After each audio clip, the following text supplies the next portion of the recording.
entertainment. We have quite so many stories that have been really making headlines into the world of entertainment, but in the business perspective, as usual, we are going to first do the Ugandan, then we shall travel abroad. Getting straight into the stories, it's been a while since we had people doing online concerts in Uganda, and I think one of the artists that have really succeeded to do such online concerts includes Bobi Wine, and I think Bobi Wine and some other few artists. So GNL Zamba, a rapper, is to headline an online concert. The hip-hop artist known as Ernest Nsimbi, which we all know as GNL Zamba, Ernest Nsimbi is his real name, has been lined up as the next performer on the Tusker Malt Conversions online show. So I can consider this as an endorsement, you know, whereby this is something, because even the show is going to take place on the Tusker Malt YouTube page, and GNL is going to be there performing, you know, putting that those flows really showing just to the people out there. The show is broadening its music genre scope as the online video series is going hip-hop for its third edition. The maiden rap edition comes in as a thrilling development for the viewership, as the show's musical experience is centered on acoustics, an element commonly affiliated to singers as opposed to the rappers. So they've been mainly doing acoustics, and this time around they're coming with another form of rap, you know, another genre, because not so many people in Uganda really affiliate to rap music, but it's just trying to grow up in this way. So I believe GNL Zamba is going to be the first one of its kind to do a rap concerning the Tusker Malta Conversions online show. So for the first time we are having a rapper on set. GNL's poetry is anticipated to be interpassed with conversations and answers to the unresolved state of hip-hop affairs in Uganda. You know, when you listen to GNL Zamba's lyrics, he's a good storyteller, he's a good poet, and in this way he's been able to sell this brand not only just in Uganda but also in other countries, and he's been able to make some good money from that. GNL is widely celebrated as one of the godfathers of Ugandan hip-hop due to his efforts in popularizing the use of local dialect in rap through his style Invasion, Luga Flow. Yes, Luga Flow, rapping in Luganda. And you know, so many people, by the way, let me tell you something interesting. Even people in other countries, they really like this flow, the Luga Flow. They don't understand what they may not understand what they are listening to, but the flow. And in that case, they stream the music.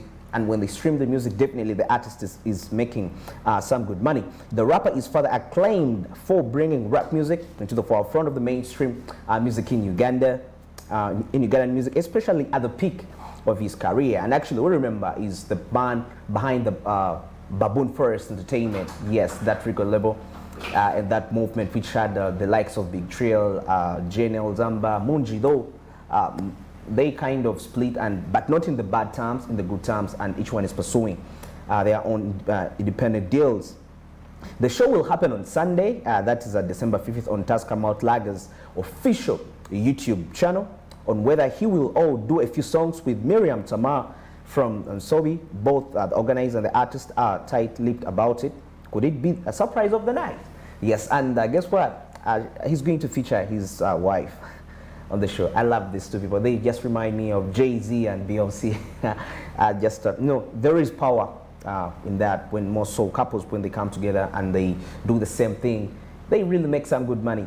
Because we know Jay-Z has been able to become a billionaire because of Beyonce, that partnership. So it's very important. So GNL is following the same line, and we expect quite so many streams to be attributed to that show, and definitely someone is going to come out of that. Because other people are going to come and advertise on set, like during the performance. Some other companies are going to be advertising their products, and definitely that's also going to be money that GNL Zamba is going to be earning as a result of doing online concerts. Okay, the first two editions of the conversions set the tone for the show with our crooners. That's Winnie Nwaji and Nava Great. So that's just about a little bit of the background. So given that the pandemic doesn't appear to be leaving soon, yes, looks like live streaming isn't either. Meaning artists would do well to find as many ways to maximize the revenue they can draw from these virtual events as soon as possible, because the pandemic doesn't seem to be going to end right now. So streaming seems to be the future of the entertainment industry. So it's very important for any artist out there to really get an established streaming platform that's going to enable you to earn some good money, some side income, besides the physical concerts where you engage with your artists. Yes, the evolution of digital performances is happening faster than you may realize. In the 6 months since the COVID-19 pandemic cancelled countless many live events, yes, artists have gone from Instagram performances to HD multi-cam events that cost money to attend and include exclusive merchandise offerings. Artists all over the world, according to the report, are trying to bring the excitement of live events into virtual space, and that is creating a lot of great opportunities for the musicians to make money while engaging still with their audience. So GNL Zamba is headlining an online concert with the Tusker Mall. So it's going to take place on 5th of December, and that looks like it's paving a way for the Ugandan streaming industry. It's contributing a certain percentage to the Ugandan streaming industry, and we expect quite so many other rising artists, upcoming artists, to also embrace the move and go live streaming, because we need them in the music. We need them. They need to stay relevant. But what discourages them is the current state and the fact that they need the money, which is okay. We all do, because we want money. So let's support these people. Let us stream. Let us share the links.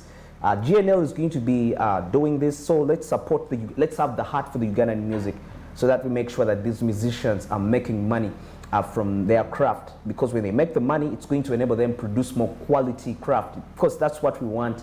And at the end of the day, we shall be enjoying the music. Okay, in other stories, still in Uganda, Bizonto comedians, yes, split over group ownership, money fights, and contract misunderstandings. Bizonto is a comedy group. They do really so interesting comedies. They have this outfit they wear like bishops, priests. And whenever an event happens in the country, the RAs come up and make something funny out of that event, and they try to make the people forget the bad memories about that event. So they are really doing a very great job, but suddenly, according to the news that are coming from their camp, seems like they're trying to split concerning finances, money, issues. Yes, according to the report here, the celebrated comedy group that's Bizonto had split after its members having numerous fights related to whether money, group ownership, and contract issues. Yes, according to the sources, members have decided to quit the group, accusing group leader of using group money to fulfill his own goals. I mean, this has been something that has been really challenging concerning groups in Uganda. They are not the first group. There are so many other groups, though for the interest of time, I won't go into them. But you know, I don't see really why we don't have a common goal. Like if we say we have a group, like we are a group, we are one. You know, money shouldn't be something, okay, it's really hard. I just don't know how to bring it about. It's always been an issue concerning the shares. And anyway, one thing you need to know is that definitely if you be in a group, you can't be the same. There is somebody who plays a bigger role than the other. Definitely, that always happens. And you find that it's all about cooperation, you know. There is somebody who's good at this, because if you form a group, each person has different abilities, you know. Each person is talented uniquely, and it's that uniqueness that is going to help you as a group to make money out of your craft, because each person has a distinction. And definitely, when you're making the shows, there are agreements you do as groups, and you know that, okay, after the show, Mr. X is going to be earning this amount of money. Mr. Z will be earning this amount of money. So it's always very important to make it clear in writing. You enter into a contract as you know each person's share, because you definitely can't earn the same money. So that has been a very big issue concerning this comedian group, the Bizonto. And I believe we are really, as the Ugandan people who love comedy, we are going to really miss these people with that beautiful comedy. This is not, why should money, okay, money, we all need money. Yes, we need money. But there is a discipline we need to cultivate concerning money if we are to make more money. Because it's interesting is that when you find that most of these people, when they quit the groups in bad terms, their careers somehow disappear just like that. And before we know it, we lose potential talents. They end up being very broke. And yet you find that when they were still together as a group, they could still make some good money. But issues concerning contracts and misunderstandings, money, because here, according to the report, the group leader misused the funds to fulfill his own desires. So it shows you that there was some kind of misunderstanding. This is not the first time members are breaking away from the group in the recent years. Dr. quit the group over unclear reasons and started his own. Okay, appearing on different TV stations, the members, who also happen to be co-workers at some media houses, clearly stated that they need a break up since no one respects each other. So you can see it's never really just about making money, but it's about respect and mutual understanding amongst yourselves, knowing, okay, who needs to do what do we, like each person knows their responsibility in the group, because at the end of the day, you're not working for yourself as a person. Yes, there is that aspect, but the bigger picture is you're working for that group that you're representing. It's very important. There is a group, it's in abroad. I'm just trying to, just a slight example. It's called the Pussycat Dolls, though it's no more these days, but it's one of the groups that really lasted for so long. But you find that they understood respect for one another, despite that they were doing different, like each person had their own function. But the lead singer, whenever they could go for gigs, they could know that the lead singer will get this amount of money, the players on the instruments will earn this amount of money, and the group was able to succeed, and they got on so many collaborations. So it's very important for any person out there in Uganda, if you want to engage into the entertainment, but you want to come as a group, it's okay. First, really get to understand how the game operates, and get to understand that you can be in the group, but you can't be the same, and get to understand that you are all different in the group, and each person is uniquely talented, and your uniqueness in the talent is going to contribute to some extent to the performance of your group. So it's very important. Though it's a little bit challenging for the start, yes, but I would advise people to start in groups. More so in Uganda, it's been common. We've seen artists coming, I mean, not only artists, but also other people in other entertainment sectors. They come as a group, you know, because coming as one might be a little bit challenging concerning costs and everything, but when you are like in a group, it's cost friendly, and it can help you to actually execute quite a number of tasks, yes, as a group. And definitely when you execute a number of tasks, it's going to help you earn much more money. So the group has been in existence for over 3 years, and they have been performing together over the years until greed came into the picture. Greed for money. Each person wants the biggest share. Money is very tempting. So before you think of, if you want to really join the entertainment industry and you want to make money out of it, first of all, you need to settle that greed for money, because trust me, you're going to see a lot of it when you get there. Money is there, but that control, that self-control, that financial discipline, when you get to know that, yes, today has been a bad day, but tomorrow will be a better day. Let me keep working. But if you come and your mentality is all about money, you might end up quitting. And you're quitting not because things are not really working out, but simply you're greedy. Okay, in other stories, still in Uganda, Karona Ntongo, musician Karona Ntongo, is desperately searching for a new management. That the musician Karona Ntongo is looking for a serious manager who is ready to sign her. The musician explained that her current manager, Katie, asked her to look for new management, and he says that he is very busy with other businesses, but he will be helping her out whenever the need arises. So you can see, okay, I don't want to say artists being dropped by management. It's not this case, because according to the story, it looks like maybe the manager is a little bit busy. So that has been causing a dilemma for the artist to try to look for other managers. As we know, the music industry is really very risky. So if you're going to join it, make sure that actually if somebody is to come and invest money in you, it's worth the investment, because people are really scared of losses. So, I mean, people want to invest in people, but what comes in their mind first is this person going to bring back my investment? So that's the dilemma Carol is really been facing. She stated that she's looking for a person who is well versed with the workings of the industry. Yes. So as a musician out there, it's okay. Sometimes they're not dropped because they don't really have the talent. Yes, they have the talent to really do whatever it takes to get there to the top. But the challenge comes in that the managers also have their own intentions. Perhaps there could be some misunderstandings between earnings, and the manager just decides to drop you as an artist. So you have to be very wise as an artist. As you get onto a record label, have some other things you do. because someday, sometime, you're going to be dropped. And that's going to pose a very big challenge for you to try to catch up with your new life concerning music. I know of a rapper in the United States that was dropped by his record label. That was Trinidad James, rapper. That he really faced a very big challenge during that time. So it's not the first time we're seeing musicians being dropped by their managers.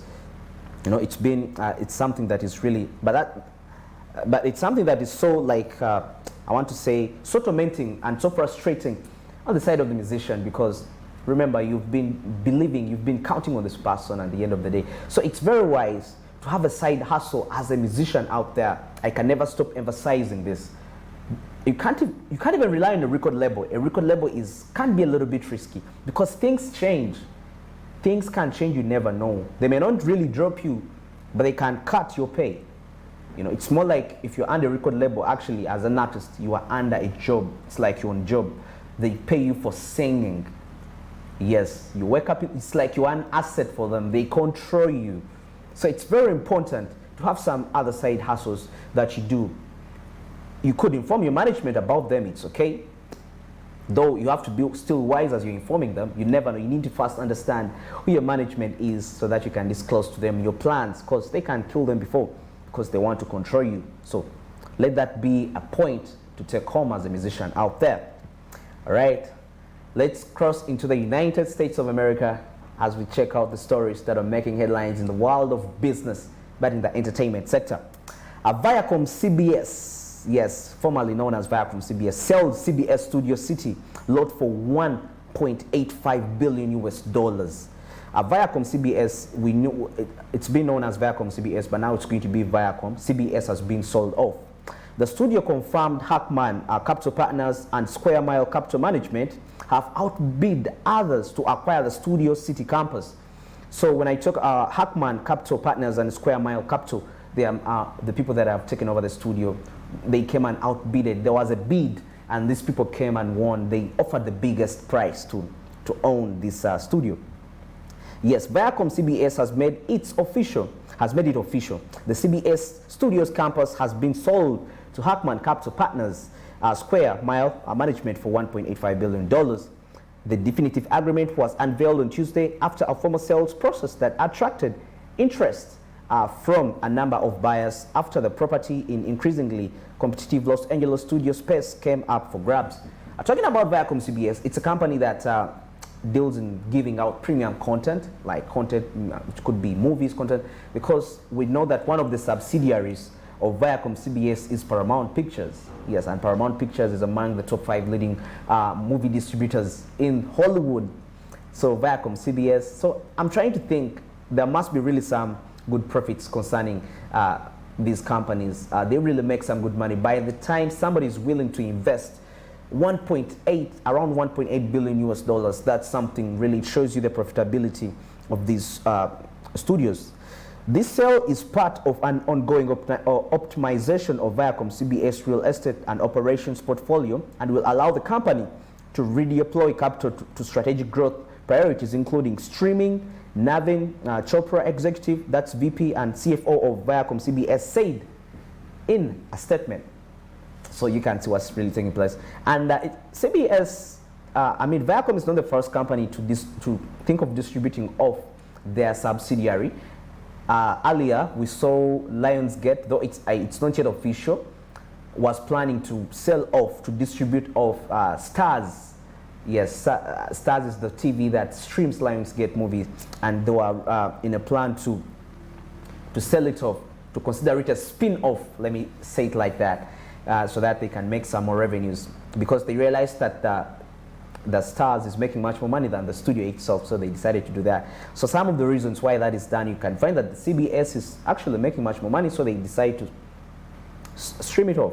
You know, to sell it off, because at the end of the day, you can't sell something to someone which is not making money. They fear.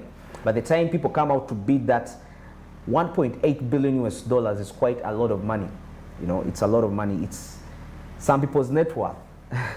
You know, so you can see if someone's net worth, somebody is using it to buy a full company. So it shows you that that company is really profitable. It's an investment worth really putting in the money. The property sits on a 55-acre site in Studio City and consists of over 1 million square feet of space, including 22 stages, a production office and support buildings, third-party tenant offices, a purpose-built broadcast center, and filmable black lot locations. At closing, CBS Broadcasting will enter into a long-term lease back of the broadcaster center, which is a home to television stations like CBS 2 and KCAL 9. So you can see the place, 55 acres is really something so big. So it's a very, you can see that it's a mega investment which has been done by the capital partners to come and buy the CBS studio. You know, a lot of drama, financial drama is really taking place. The pandemic has really destroyed the industry to the extent that as we see spin-offs, we are seeing mergers, something so we really don't know the future. We really don't know where the future for the entertainment industry in terms of the business really stands, as so many people are getting scared. So don't be surprised one day when you see Universal Pictures also being on sale. And that's why these companies are coming up trying to fight for football rights, sports rights, trying to, because they want to increase their streaming revenue. I mean, because people don't only want to watch movies all the time, they also want to watch some other activities, sporting activities.